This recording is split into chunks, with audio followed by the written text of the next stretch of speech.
యేసుక్రీస్తు వారి సిలువపై నుంచి ఏడవ మాట ఈ మాట అంటే బేసికల్గా అన్ని మాటలు కూడా చాలా సౌమ్యంగా శాంతంగా చెప్తే 3 మాటలు చాలా గట్టిగా చెప్తాడు. 4వ మాట గట్టిగా చెప్తాడు ఆయన. 4వ మాట ఏలి ఏలి నా దేవా నా చెయ్యి ఎందుకు విడిచావు అనేది గట్టిగా చెప్తాడు. 6వ మాట ఇది సమాప్తమైనదనేది గట్టిగా చెప్తాడు. 7వ మాట ఆయన అంటాడు, లూకాసు సువార్త 23వ అధ్యాయము 46వ వచనంలో ఒక మాట ఉంటుంది. అప్పుడు యేసు గొప్ప శబ్దముతో కేకవేసి, అంటే ఫైనల్గా తండ్రి నీ చేతికి నీ ఆత్మను అప్పగించుకొనుచున్నాను నేను ఆయన ఇలాగు చెప్పి ప్రాణము విడిచెను. అంటే ఈ చివరి మాట యేసుక్రీస్తు వారికి తండ్రి చెప్పిన క్రియను నమ్మకంగా నెరవేర్చే సమర్పణ. నమ్మకంగా ఎవరికి ఉంటుంది ఆ ఫెయిత్ఫుల్నెస్ అంటే, దేవుడి యొక్క మాటను అన్ని వేళలా అన్ని చోట్ల అన్ని క్రియల చొప్పున పాటిస్తూ ఉన్నప్పుడు ఉంటుంది ఈ ఫెయిత్ఫుల్నెస్. ఈ నమ్మకం అనే మాట దేవుడు అద్భుత రీతిగా ఇచ్చినది.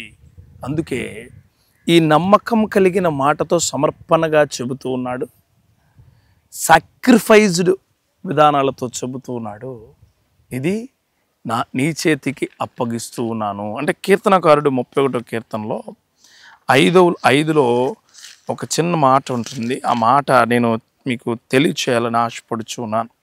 31:5లో అంటాడు, నా ఆత్మను నీ చేతికి అప్పగించుచున్నాను, యెహోవా సత్యదేవా నన్ను విమోచించిన వాడవు నీవే, నేను యెహోవాను నమ్మికొని ఉన్నాను అని చెబుతున్నాడు. ఏమనంటే, నా ఆత్మ అంటే నువ్వేదైతే నాకు ఇచ్చావో, నువ్వేదైతే నాకు కలగజేసావో, నువ్వు ఏదైతే నాకు ఇచ్చావని నువ్వు అనుకుంటూ ఉన్నావో ప్రభువా, అది మరలా నీకు నేను ఇస్తున్నాను.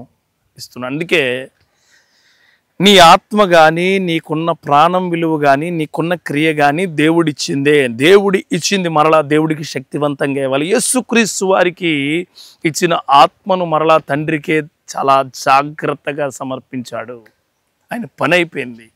ఇప్పుడు ఎవరైనా పెన్ను ఇచ్చారనుకోండి నీకు, ఆ పెన్ను జేబులో పెట్టుకుని చాలా దూరం వెళ్ళి నీ పని అంతా అయిపోయిన తర్వాత పెన్ను పట్టుకుపోతావు.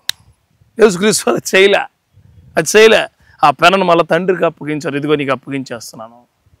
ఆ పనిముట్టును మళ్ళీ ఎవరికి ఇచ్చారో వారికి ఇచ్చేస్తున్నాడు. అలాగే ఏ ఆత్మనైతే యేసుక్రీస్తు వారికి తండ్రి ఇచ్చాడో అదే ఆత్మను మరలా రిప్లికాగా ఇచ్చేస్తున్నాడు. ఇదిగో నీ చేతికి నా ఆత్మను అప్పగించేస్తున్నాను. అప్పుడు ప్రాణం విడిచాడు. అంటే సిలువ మీద ఎక్కినప్పుడున్న ప్రాణం, సిలువలో మాట్లాడుతున్నప్పుడున్న ప్రాణం, సిలువ మీద పలికిన మాట్లాడుతున్నప్పుడున్న ప్రాణం, సిలువలో 7వ మాట బయటకు వచ్చిన తర్వాత విడుదలైంది. 7 పరిపూర్ణ సంఖ్య. నా సహోదరుడా, నువ్వు అనుకోవచ్చు ఏంటంటే, ఆయన ఎందుకు ఎంత క్రియల చొప్పున అప్పగించాడు అంటే, ఆయనకి అప్పచెప్పిన పని అయిపోయింది. ఈరోజు నీకు అప్పగించిన పని, నీకు దేవుడిచ్చిన పని, నువ్వు నడిపించబోతున్న పని ఇంకా అయిపోలేదు, ఇంకా చాలా ఉంది. కానీ నీ పాప జీవితంతో దాన్ని పాపానికి సమర్పించుకుంటూ ఉన్నావు. నీ ఇబ్బందికరమైన జీవితంతో నీ ఇబ్బందికరమైన క్రియలకు అవి సమర్పించుకుంటూ ఉన్నావు. నా సహోదరుడా, గుర్తుపెట్టుకో, నీవు ఎలాంటి ప్యూరిఫైడ్ క్రియలతో ఇక్కడికి వచ్చావో అదే ప్యూరిఫైడ్ హార్ట్నే దేవుడికి అప్పగించాలి. ఎప్పుడు అప్పగిస్తావు? ఆయన క్రియలన్నీ ఫాలో అయితే అప్పగిస్తావు. సో ఈ క్రియలన్నీ, ఈ మాటలన్నీ నీ జీవితంలో ఉండాలని నేను ఆశపడుచున్నాను. మళ్ళీ చెప్తున్నాను, 7 మాటలు, 3 మాటలు బయట వాళ్ళ కోసం చెప్తే 4 మాటలు ఆయన కోసం చెప్పాడు. అంటే ఎంత ప్రాముఖ్యమైందో చూడండి. ఇక్కడ 3 మాటలు, మొట్టమొదటిగా క్షమాపణ, 2వది రక్షణ, 3వది తల్లి కోసం చెప్పిన మాట. అంటే క్షమాపణ అంటే జనాంగం కోసం, రక్షణ అంటే నశించిపోతున్న వాడి కోసం, అలాగే తల్లి అంటే పేగుబంధాన్ని పంచుకొచ్చిన వారి కోసం ప్రేమించాడు, తర్వాత నుంచి ఆయన అన్నీ కూడా తన బాధను వ్యక్తపరిచాడు, తన ఒంటరితనాన్ని వ్యక్తపరిచాడు, తన క్రియలను అంటే తను చేస్తున్న విధేయతను చూపించాడు, అలాగే తన విజయాన్ని చూపించాడు, అలాగే తన నమ్మకాన్ని చూపించాడు. నా సహోదరి సహోదరుడా, ఎవరు సిలువైతే ఎత్తుకుని వారు వస్తారో వారి క్రియల చొప్పున వారి విధేయతను, వారి బాధను, వారి నమ్మకాన్ని, వారి యొక్క సమర్పణను చూపించాలి. ఎందుకు చెప్తున్నానంటే ఈ మాట, యేసుక్రీస్తు వారు అంటారు, ఎవడైతే తన సిలువను ఎత్తుకుని తనను ఉపేక్షించుకుని వాడు మోసుకుంటాడో వాడికి నేను గొప్ప కృపనిస్తాను అంటాడు కదా. అందుకే నీ బాధలు నువ్వే మోయాలా, నీ బాధలు నువ్వే మోయాలా. ఒకడి మీద ఏమాక, తల్లిదండ్రుల మీదో, కుటుంబం మీదో, వేరే ఫ్రెండ్ మీదో, ఇంకొకటి మీద నీ బాధలన్నీ ఏమాక. విధేయత నువ్వే చూపాలా. ఎవడో చూపితే విజేత అవదా. వేరే ఓడి చూపితే విధేయత అందుకోసం నువ్వు దేవుడికి చూపేది విధేయత, నువ్వు తల్లిదండ్రులకు చూపేది విధేయత, నువ్వు గురువులకు చూపేది విధేయత, నువ్వు నీ పనికి చూపేది విధేయత.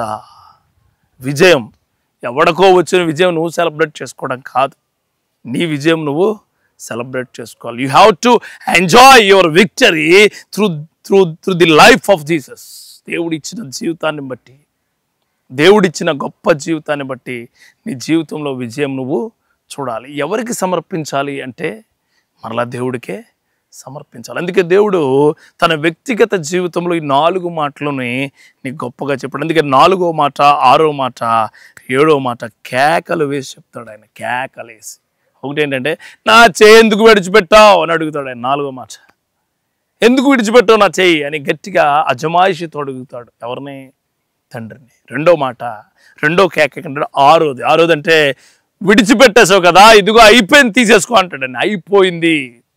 అయిపోయింది అంటే మొట్టమొదటి కేకేమో ఎందుకు విడిచిపెట్టావు అని అడుగుతాడు. 2వ కేకేమో అయిపోయింది తీసేసుకో అంటాడు. 3వ కేకేమో నేను తట్టుకోలేను, నీది నువ్వు పట్టుకెళ్ళిపోయా బాబు అంటాడు. అందుకే ప్రతి మనిషిలో ఈ 3 ఎమోషన్స్ జరుగుతాయి. ఎలాగంటే, ఎందుకు రమ్మన్నాను నేను ఇక్కడ, అయితే సరే వచ్చావు కదా, అయితే నీది పట్టుకెళ్ళిపో అనే మాటలు ఉంటాయి మనుషుల్లో.